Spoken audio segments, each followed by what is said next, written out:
Bonjour à tous et à toutes. Bienvenue à notre balado consacré aujourd'hui aux résidences privées pour aînés, mieux connues sous le nom de RPA. Je me présente, Stéphanie Fernandez. Je suis conseillère au Centre d'assistance et d'accompagnement aux plaintes de la Montérégie. En fait, nous, on a deux mandats. Le mandat sur lequel on va se concentrer aujourd'hui, c'est le mandat d'assistance et d'accompagnement pour les locataires en résidence privée pour aînés pour tout litige en matière de bail. À travers cette assistance-là, on va souvent offrir de l'information juridique.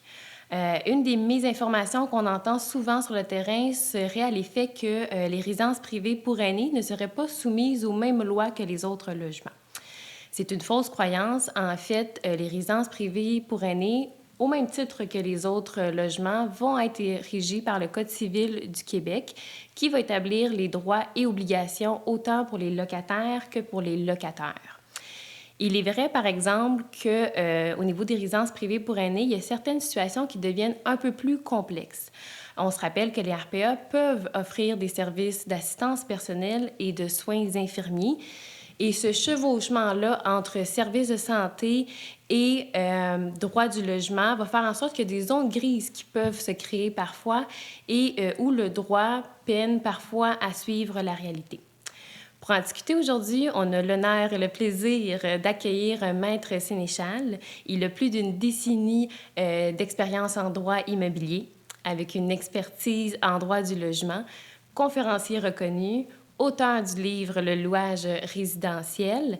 Il est souvent appelé à titre aussi de consultant juridique pour notre fédération et également pour notre organisme. Il s'intéresse aux questions juridiques des résidences privées pour aînés. Bonjour, Maître Sénéchal. Bonjour. Merci d'être parmi nous aujourd'hui. Bien, ça me fait plaisir. Donc, comme je disais tantôt un peu en introduction, les résidences privées pour aînés, les locataires vont être protégés au niveau du Code civil comme tout autre locataire d'un autre logement. Absolument. Par contre, il y a certaines situations qui sont un peu plus complexes. Au niveau des fermetures d'une résidence privée pour aînés, qu'est-ce qui est prévu au niveau du cadre légal? Bien, il faut comprendre là, que dans l'idée de notre droit du logement, fermer un logement, ça n'existe pas. Donc, déjà, fermer une résidence, c'est pas quelque chose qui existe, qui est prévu par notre droit. Dans la tête du Code civil, des gens qui ont fait notre Code civil sur le logement dans les années 80, bien, quelqu'un qui possède un logement, il allait toujours le garder ouvert. Ça n'avait pas prévu que, bien, c'est sûr que là, une RPA, on le sait, hein, ça plein de services, puis tout ça, autre que simplement offrir un espace pour vivre. Donc, techniquement, on ne peut pas fermer un logement puis mettre les gens dehors. OK? Il y a deux mécanismes qui sont prévus, mais il faut savoir qu'il y a tout un encadrement qui vient avec ça. Et ce qui est prévu, c'est qu'en fait, on peut convertir la résidence privée pour aînés dans un logement standard. Donc, plus de services. Mais on ne pourrait pas dire aux gens, bien, vous quittez, c'est fermé, il n'y a plus rien. Par contre, on le sait, malheureusement, dans les faits, ça arrive que c'est comme ça que ça se passe, pour toutes sortes de raisons. Et puis, ben, ce qui nous nuit, c'est que, comme vous le disiez en introduction, comme tu disais en introduction, il y a quand même beaucoup de flou dans tout ça. Les règles sont méconnues, même par les autorités en place, fait que ça crée beaucoup de mauvaise compréhension, puis il y a plein de mauvaises informations qui circulent, puis on en a vu des situations de fermeture de résidence. C'est vraiment rare que, malheureusement, les propriétaires de résidence font ça de la bonne façon en respectant les règles. C'est dommage, mais c'est comme ça. Donc, en gros, ce qui arrive, là, c'est qu'il faut savoir que votre résidence, elle a comme deux statuts. Hein? Elle loue des logements, mais elle est aussi, comme tu le disais, un établissement de santé. Donc, elle a une certification, maintenant on appelle ça une autorisation de Santé Québec, donc des autorités de la santé. Puis, bien, ça fait en sorte que quand il y a une fermeture, quand la propriétaire de la résidence veut fermer, veut cesser ses activités comme résidence, bien, il doit premièrement aviser maintenant Santé Québec, là, puis les aviser que ça va arriver, ce qui va impliquer les autorités généralement, les travailleurs sociaux qui vont arriver dans le dossier. Hein, on l'a vu souvent. J'imagine que tu as vu ça souvent. Oui. Puis là, ben, c'est sûr que quand ça arrive, qu'est-ce qui arrive? C'est que ça crée un sentiment de panique. Hein? Et là, les gens vont tout de suite vouloir quitter. Hein, parce que, puis souvent, malheureusement, on l'a vu, bien, les autorités vont peut-être encourager les gens à quitter aussi rapidement. Puis, ben, ça crée ça, alors que faut toujours comprendre que la résidence ne peut pas vous mettre dehors là, okay, dès cette étape-là. Donc, il y a un premier avis qui doit être envoyé à Santé Québec, okay, au moins 9 mois. Ensuite, ce que la loi prévoit, c'est que ben, la résidence, comme je vous disais, elle ne peut pas fermer. Ce qu'elle peut faire, c'est enlever les services. Ça, elle peut. Mais elle doit vous offrir de rester dans la résidence après le retrait des services. Hein? Puis là, ben, vous avez la possibilité de décider si oui ou non c'est quelque chose qui vous intéresse. Puis là, ben, dépendamment de votre santé, c'est sûr que, on le sait, il y a beaucoup, malheureusement, de personnes âgées qui ne peuvent pas rester dans une résidence s'il n'y a pas les services. Effectivement. Donc, ça fait en sorte que, ben, là, malheureusement, pour certaines personnes, ça va vouloir dire de quitter, mais quand même, il y a cette offre-là qui doit être faite. Parce que si vous êtes autonome, puis que vous êtes en pleine santé, bien, peut-être que ça va vous intéresser de rester dans votre logement, même s'il n'y a plus de services, vous pouvez peut-être essayer d'obtenir ces services-là ailleurs. Si, par contre, vous refusez, là, la résidence peut vous envoyer ce qu'on appelle un avis d'éviction. Mais cet avis d'éviction-là, il doit arriver 6 mois avant la fin de votre bail, au minimum. Donc, ça vous laisse du temps pour décider si vous voulez partir. Ce que les résidences ignorent, ignorent souvent, c'est que c'est pas gratuit pour la résidence de vous évincer. Hein? Ils doivent vous donner une indemnité. Cette indemnité-là, ça peut être, c'est minimum 3 mois de loyer. Ensuite, ça peut être plus si vous avez resté plus longtemps. Puis, ils doivent vous payer aussi vos frais de déménagement. Ce qu'on va voir souvent dans la pratique, puis tu pourras le confirmer, c'est que les gens, ils vont partir de leur plein gré. Ils vont soit juste pas demander ce montant-là, ou ils vont carrément y renoncer, alors qu'ils ont droit à une compensation. Là. Parce que si vous décidez de ne pas rester dans la résidence, bien, ça a un coût, là, comme je disais. Donc, on doit vous donner une indemnité. Mm-hmm. Ce qu'on voit souvent, effectivement, sur le terrain, c'est qu'il y a beaucoup de résidences privées qui ne l'offrent pas ou qui ne le mentionnent pas. Non. Et donc, les locataires ne sont pas au courant qu'il y a cette indemnité-là. Non. Et souvent, ce que nous, on a de la difficulté dans la pratique, c'est qu'il y a un locataire qui va nous contacter, on va lui donner l'information, on va l'accompagner, mais là, on parle bien d'un aîné âgé qui doit se rendre au tribunal administratif du logement, qui doit le faire seul. Hein. Il ne peut pas le faire en communauté, en demande collective. Non. Donc, ça demande beaucoup pour ces aînés-là. Et malheureusement, il y en a peu qui sont au courant.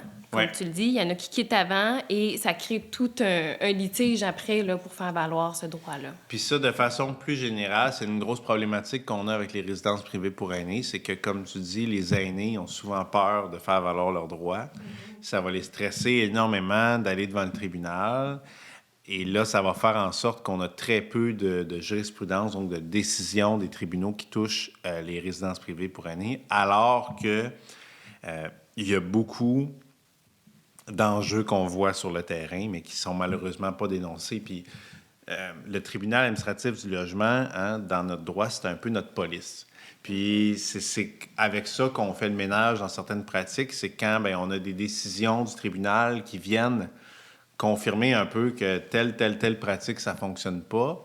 Mais tant qu'on n'a pas ça, bien, c'est difficile. Là. Donc, effectivement, donc il faut que si la personne décide de partir avant la fin de son bail, bien, il faut qu'elle négocie pour avoir droit à ce montant-là parce qu'elle y a droit.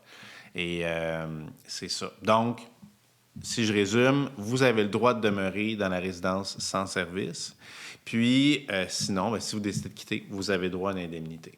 Donc, ça, c'est quelque chose qui est souvent, malheureusement, comme tu disais, ignoré par les gens. Oui, oui. Puis, tu parlais d'interprétation des tribunaux. Il y a quand même une protection qui est prévue pour certains locataires âgés de 65 ans et plus, que ça fait plus de 10 ans, qui ont un certain revenu. Cette protection-là, elle est prévue dans le Code. En réalité, comment ça se traduit? Bien, c'est vraiment intéressant, cette question-là, parce que, bon, alors, dans la loi, une personne qui, donc, comme tu disais, il y a 3 critères, donc, qui a 65 ans et plus, qui vit depuis plus de 10 ans dans son logement et qui a des revenus relativement faibles, donc il y a des barèmes, là, ça dépend des régions et des années, on ne peut pas l'évincer. Donc, techniquement, il faudrait que pour cette personne-là, les services de la résidence soient maintenus. Mais comment ça se fait en pratique? Bien, généralement, cette protection-là n'est pas appliquée, n'est pas respectée. Les cas où j'ai vu que c'était appliqué, c'était dans des cas de reprise de logement, où là, les gens pouvaient invoquer ça puis ne pas avoir de reprise. Mais dans le cas de résidence privée pour aînés, honnêtement, j'ai pas vraiment vu de cas où cette protection-là a marché. Probablement par ignorance, puis aussi parce que, ben là, souvent, la résidence ou d'autres intervenants vont mettre beaucoup de pression pour que la personne parte et se reloge. Parce que ce qu'il ne faut pas oublier aussi, c'est que auparavant, le Centre intégré de santé et de services sociaux, maintenant Santé Québec, a une certaine obligation d'assistance à la relocalisation. Donc, eux, ils vont essayer de relocaliser tout le monde le plus rapidement possible, parfois au détriment des droits de tous et chacun. Ça, on le voit. Hein?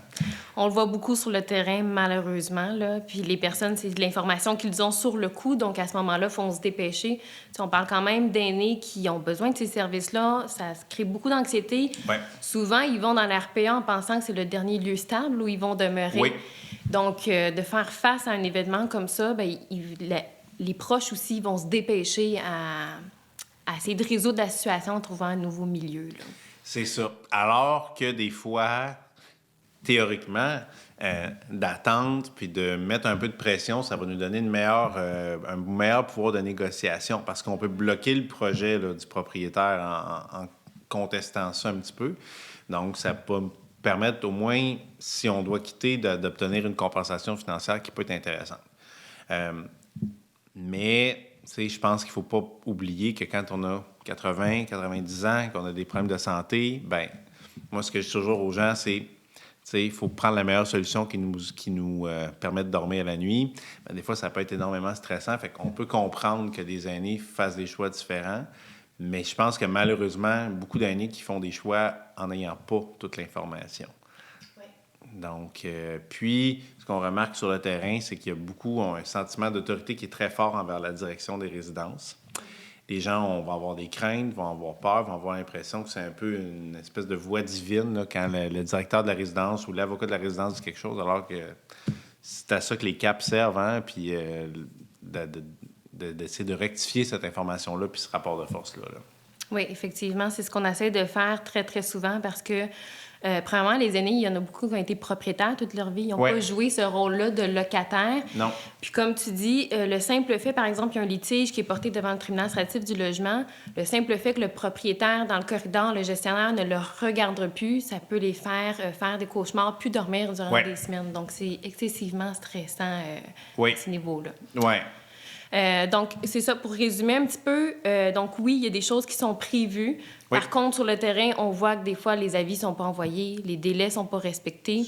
Il y a des protections qui sont mises en place, mais en réalité, comment ça se concrétise, des fois, c'est pas quelque chose qui est réalisable. Il y a souvent, bien, dans la loi, on voit que ça va être ce que tu parlais avec les délais pour une résidence qui change d'affectation, mais qui demeure à des fins d'habitation. Oui. Mais ça laisse en place toutes les autres possibilités. Une résidence qui, par exemple, va détruire le logement d'un locataire pour agrandir la cuisine ou quelque chose comme ça, ou un nouvel espace, bien, ces cadres-là sont un petit peu moins prévus là, dans... Oui, bien, pour le cas que tu parles, ça serait aussi une éviction, mais ce qu'on a vu surtout, c'est juste une résidence qui dit, ben moi, c'est fini. Hein, il n'y en aura plus de résidents, il n'y aura plus rien. Bien ça, il n'y a rien dans notre droit qui est prévu. Il n'y a absolument rien pour ça. Donc là, le locataire aussi va avoir des recours. On peut aller chercher des dommages si la personne se fait évincer comme ça. Mais c'est quelque chose qui va devoir se faire après coup. Il y a des délais. Puis là, est-ce qu'un an après avoir vécu cette expérience traumatique-là, je vais vouloir me replonger là-dedans, aller devant la cour? Parce que oui, il va y avoir une compensation là, qui est possible. Un propriétaire ne peut pas juste décider qu'il ferme tout puis merci, bonsoir, on s'en va. Mais ça va être difficile. Ces recours-là existent. Des fois, c'est plus l'aspect émotif qui va être difficile, malheureusement. Puis, ce qu'on remarque, malheureusement aussi, c'est que cette cette idée de fermer des résidences, c'est quelque chose que les résidences vont utiliser beaucoup un peu envers les autorités réglementaires, un peu comme dire, ben là, si vous nous mettez trop de pression pour telle ou telle chose, on va fermer. Puis on sait qu'il y a déjà une pénurie de résidences, donc c'est pas simple là, comme système. Non, c'est très problématique. Passons maintenant à un autre flou juridique Tout à fait. qui concerne encore une fois le droit au maintien dans les lieux, Oui. qu'on parle depuis tantôt. Oui. Les dépassements d'offres de services. Oui. Donc, on sait que les résidences, selon leur catégorie, peuvent offrir des services Oui. d'assistance, de soins, etc. Mais il arrive des fois que les résidences sont plus en mesure d'offrir les soins requis par l'État de santé ou d'offrir la sécurité des résidences. Donc, ils vont utiliser ce formulaire-là, cette annexe-là, intitulée Dépassement d'offres de services. Oui. Est-ce que ça peut être considéré comme une forme de résiliation, ce document-là? Ben non. En fait, c'est là aussi où, quand je disais que la résidence a comme un double statut, c'est là que ces deux statuts-là s'affrontent. Dans le fond, comme tu disais, les résidences ont différentes catégories. Donc, supposément que moi, la résidence que j'ai n'offre pas de soins infirmiers, mais que moi, j'en ai besoin, pour toutes sortes de raisons. Ben effectivement, la résidence va devoir dénoncer à Santé Québec que je suis en dépassement de service. Ça, c'est du côté service de santé. Par contre, au niveau du code civil, j'ai un bail qui vient avec un droit au maintien dans les lieux. Puis, la résidence ne peut pas résilier mon bail ou me demander de quitter pour cette raison-là. Elle est prise avec moi. Ce qu'on va constater souvent, c'est que la résidence, ce qu'elle va faire, c'est qu'elle va attendre qu'il arrive un petit incident ou va tout simplement m'envoyer à l'urgence, puis après ça, va refuser de me reprendre. Ce qui fait que, ça engorge le système de santé pour rien. Mais techniquement, puis il y a de la jurisprudence, la personne pourrait exiger de retourner dans son logement, même si elle est en dépassement de service. Par contre, sur le terrain, ce qu'on voit, c'est que c'est pas ça qui va se passer. La résidence va refuser de reprendre la personne, puis les autorités du système de santé vont prendre ça un peu comme un acquis, puis vont dire, il faut qu'on relocalise la personne. La problématique, ça, déjà, en partant, c'est pas prévu là, dans la loi qu'un propriétaire peut faire ça parce que le locataire a le droit de mettre dans les lieux, il a le droit de retourner dans son logement. Ce que la résidence devrait faire, si elle juge que la personne n'est pas à sa place dans la résidence et que ça lui cause un problème, il faudrait qu'elle s'adresse, elle, au tribunal administratif du logement pour demander que là, la personne soit relocalisée. Mais c'est pas ce qui se fait dans la réalité du tout. Je pense que tu peux le confirmer. Oui, exactement. On le voit souvent sur le terrain, les résidences qui instrumentalisent un peu ce formulaire-là. Oui. On parle tout le temps d'humain à humain, hein? Ça peut pas toujours bien Non. marcher. Donc, des fois, pour se débarrasser, pour faire une éviction, on pourrait dire, cavalière, là, il renvoie, comme tu disais, il envoie une ambulance, puis il dit, voilà, un dépassement d'offre de service, pour toute raison. Là, l'avis de dépassement de service, c'est bien indiqué que c'est si un comportement qui se détériore, etc. Et souvent, ça va être indiqué qu'il y a le consentement du locataire qui doit être joint. Il y a des locataires qui quittent la résidence, puis ils se rendent compte où la famille qui a eu 5 avis de dépassement dans le dossier qui n'ont jamais été mis au courant de ça. Oui. Donc, ça peut aussi exacerber peut-être la situation, parce qu'il y a des situations où, oui, le résident, effectivement, n'est plus en sécurité, mais la famille ne le comprend peut-être pas parce qu'il n'a pas été informé de toutes les dégradations de santé qu'il y a eu. Là. Oui. Puis aussi, il faut savoir que la résidence peut être juge et partie là-dedans, parce que des fois, c'est eux qui vont décider que la personne est en dépassement de service, alors que c'est peut-être pas nécessairement le cas. Hein? Donc, des fois, ça va être vrai, des fois, ça sera pas vrai. Des fois, les gens ne seront pas informés. Mais ce qu'il faut comprendre, que en lien avec le bail, donc le droit d'habiter dans le logement, ce formulaire-là n'a aucun impact. Donc, ça peut pas être considéré comme un avis de résiliation de bail. La personne conserve son droit au maintien dans les lieux. C'est sûr que dans bien des cas, ça peut être dans l'intérêt de la personne de se relocaliser parce qu'effectivement, elle a besoin de services, mais on pourrait aussi postuler que peut-être que la personne peut rester dans son logement, mais obtenir ses services supplémentaires d'un autre fournisseur de services, tu sais. Donc, par exemple, je ne sais pas, moi, si la personne a besoin d'aide au bain puis que la résidence ne l'offre pas, mais si quelqu'un s'est laissé vient, on arrive au même résultat. Donc, tu sais, je pense qu'il faut faire attention. Il y a aussi des cas qu'on a vus où la résidence va refuser de prendre la personne, mais va demander une indemnité de résiliation de bail. Et ça, il y a de la jurisprudence là, qui vient dire que, là, à partir du moment où la résidence refuse de reprendre la personne, déjà que c'est très discutable au niveau juridique, il n'y a pas d'indemnité à être payée. Donc, il faut faire attention aussi là, avant de s'engager à payer des montants comme ça là, quand la résidence nous exige là, de payer des indemnités parce que ça peut être comme... en fait, la résidence n'a pas vraiment de base pour réclamer ça. Là. C'est elle qui vous refuse de vous reprendre, mais il faut qu'elle assume ça. Ça, souvent, on l'a vu sur le terrain. Oui. Des résidences qui vont justement envoyer par ambulance, on ne veut plus le résident. Et en plus, ils vont dire, ben on va prendre le 2 mois d'indemnité qui est en fait prévu dans le Code civil pour quand que le locataire, lui, résilie le bail pour son état de santé parce qu'il faut qu'il se relocalise en raison de ton état de santé, justement. Donc, je pense que c'est un petit peu tous ces flous-là qui vont faire en sorte que la résidence va se permettre d'interpréter cet article-là comme si elle pouvait se... C'est ça, parce qu'on peut le rappeler là, que, dans le fond, un résident qui, lui, considère qu'il doit aller ailleurs volontairement peut donner un avis à la résidence, puis il y a une indemnité de maximum 2 mois, en fait, hors service, hein? Donc c'est le loyer de base et seulement les services qui ont été consommés. Mais dès que le logement est reloué avant le 2 mois, il faut que la résidence rembourse. Ça aussi, il faut faire attention. Hein? On ne peut pas charger 2 fois le même logement. Donc, il y a ça. Mais là, dans un cas où la personne est forcée de quitter parce que la résidence refuse de le reprendre, c'est pas clair. En fait, la jurisprudence, très peu de jurisprudence, mais la jurisprudence là-dessus vient dire que non, là, on peut pas réclamer là, cet argent-là. Là. Ouais. C'est ça la problématique, comme tu le nommes, c'est qu'il y a très peu d'interprétation des tribunaux et c'est ça qu'il faut, mais pour ça, il faut que les locataires aînés fassent valoir leurs droits, doivent passer par ce processus-là qui peut être très ardu. Là. Oui, puis c'est important, puis je pense que on peut très bien comprendre qu'aller devant les tribunaux, pour la première fois, des fois, à 85 ans, ça peut faire très peur, mais la beauté avec les CAP, c'est que vous offrez cet accompagnement-là. On guide les gens, on les aide, puis je vous dirais, évidemment, c'est jamais parfait, mais dans bien des cas, on va arriver avec des solutions qui sont intéressantes. Mais tant qu'il n'y a personne qui se plaint, ben il n'y aura rien qui va se passer, là. Oui, oui. Donc, effectivement, nous, les CAP, on peut accompagner du dépôt de la demande jusqu'aux journées où est-ce qu'il y a l'audience, on s'assoit à côté des personnes, on peut les rassurer. Donc, c'est vraiment de l'accompagnement, de l'assistance qu'on peut offrir. Oui, tout à fait. Bien, je remercie beaucoup d'avoir été parmi nous, ça d'avoir fait plaisir. partagé ces informations-là qui sont très, très, très pertinentes et importantes. Je pense que ce qu'on retient aujourd'hui, c'est que les résidences privées pour aînés, oui, sont soumis aux mêmes lois que tout autre logement, mais qu'il existe parfois des zones grises où la pratique devance un peu le cadre juridique en ce moment.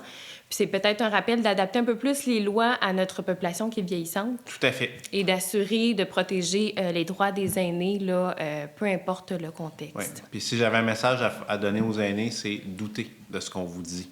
Informez-vous. La plupart, vous êtes rendus techno, là, ben allez sur les sites des CAP, allez sur les sites du TAL, contactez les ressources qui sont à votre disposition parce qu'il y en a avant de prendre ce qu'on vous dit là, à sa face même puis de croire tout ce qu'on vous dit. Doutez de ce qui vous est dit par la résidence. C'est un très bon conseil, effectivement. Dès qu'on a une petite sonnette de cloche, vous pouvez nous contacter au numéro. Oui. Il y a ton livre qui est très pertinent parce que ça répond à beaucoup de questions. Tu touches beaucoup au niveau des résidences privées pour aînés. Donc voilà, merci d'avoir été parmi nous aujourd'hui. On vous invite à partager notre épisode, aussi à écouter nos autres capsules sur les droits des aînés en résidence privée pour aînés, mais aussi par rapport à notre premier mandat qui est de l'assistance pour ceux qui désirent porter plainte pour les services de santé et les services sociaux pour lesquels ils seraient insatisfaits. Merci.